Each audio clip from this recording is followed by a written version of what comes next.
আমার স্টাইলে আজকে দেখাবো কাঠকচু দিয়ে ইলিশ মাছের ঝোল। তো দেখতেই পারছেন কত সুন্দর কালার আর স্বাদ হয়েছে এখানে। তো আমি কিভাবে রান্না করলাম সেটা দেখার জন্য আমার ফেসবুক পেজের সাথেই থাকুন। আর এখন আমি এখানে পেঁয়াজ আর তেল হলুদ দিয়ে সুন্দরভাবে ভেজে নিচ্ছি আমি কড়াইয়ের মধ্যে। এখানে কাঠকচুটা আমি ছিলে এটাকে একটু বয়েল করে নিচ্ছি। আর এখানে দিয়ে দিচ্ছি আদা রসুন বাটা, সাথে দিয়ে দিচ্ছি লাল মরিচ পাউডার। দিয়ে আমি এটাকে সুন্দরভাবে কষানোর জন্য করে এখন আমি দিয়ে দেব একটু পানি। তো পানিটা দিয়ে আমি এখন মশলাটাকে সুন্দরভাবে কষায় নিচ্ছি। এটা হলো আমার স্টাইলে আজকে করে দেখাচ্ছি।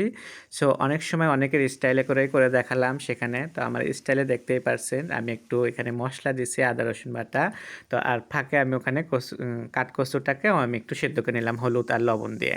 তাহলে আমার রান্নাটা ইজি হবে সেই জন্য করে। তো এই দিকে মশলাটা আমার কষানো হয়ে গেছে আর মশলার কালারটা দেখতেই পারছেন। তো আমি এখানে দিয়ে দিচ্ছি এখন ইলিশ মাছটা। ইলিশ মাছটা দিয়ে আমি এখন মশলার সাথে বেশ কিছুক্ষণ সুন্দরভাবে কষায় নেব। তো বেশ কিছুক্ষণ কষায় নেওয়ার পরে এখানে দেখতেই পারছেন আমার রান্নাঘরে আজকে একদম ইলিশের একদম গন্ধ বের হয়ে গেছে। এই হচ্ছে চাঁদপুরের ইলিশ। তো চাঁদপুরের ইলিশ আর বগুড়ার হলো কাঠকচু। তো আপনারা জানেন যে বগুড়ার কাঠকচু কিন্তু অনেক বিখ্যাত। আলু, তারপরে কচুরমুখী, এগুলো অনেকেই খুবই মানে করে খায়।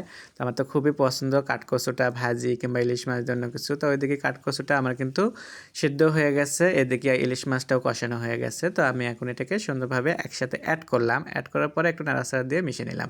নেওয়ার পর দেখতেই পারছেন আমার এটা কিন্তু সুন্দর একটা ভাজা ভাজা একটা স্টাইল হয়েছে। তা যাই হোক, এখন আমি এখানে গরম পানি দিয়ে দিচ্ছি। গরম পানিটা এটা যে হলো ঝোল রান্না হবে যেহেতু, তো গরম পানি দিয়ে আমি এখন সুন্দরভাবে নাড়াচাড়া দিয়ে মিশিয়ে নিচ্ছি।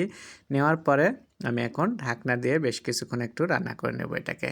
তো ঢাকনাটা দিয়ে আমি বেশ কিছুক্ষণ রান্না করে নিচ্ছি, দেখতেই পারছেন। তো যেহেতু আমার এটা আগে থেকেই দুটাই আমার করা ছিল, অল্প সময়ে কিন্তু আমি আজকে আপনাদেরকে রান্না করে দেখালাম, দেখতেই পারছেন। তো এরকম করে ঝটপটে আপনারা ইলিশ মাছ দিয়ে কাঠকচু রান্না করে দেখেন, খুবই ভালো লাগবে। নামানোর আগ দিয়ে এরকম কাঁচামরিচ দিয়ে আবারও একটু ঢাকনা দিয়ে 2 মিনিট রেখে দেবেন। তারপরে লাস্ট একদম নামানোর সময় আপনি ধনের পাতা দেবেন। তো ধনের পাতা দেওয়ার পরে আমি কিন্তু এটাকে আর বেশিক্ষণ রাখবো না। 1 মিনিট আমি হয়তোবা ঢাকনা দিয়ে চুলার উপরে রেখে দেব। দিয়ে আমি চুলাটার উপর, আশা করি আপনাদের ভালো লাগবে। আপনাদের ভালো লাগলে স্বাদ ও স্বাদের গল্পের সাথেই থাকবেন। বেশি বেশি করে শেয়ার ও লাইক করবেন। আর নতুন নতুন ভিডিও দেখার জন্য আমার পেজে ফলো করবেন। সবাই ভালো থাকবেন। আল্লাহ হাফেজ।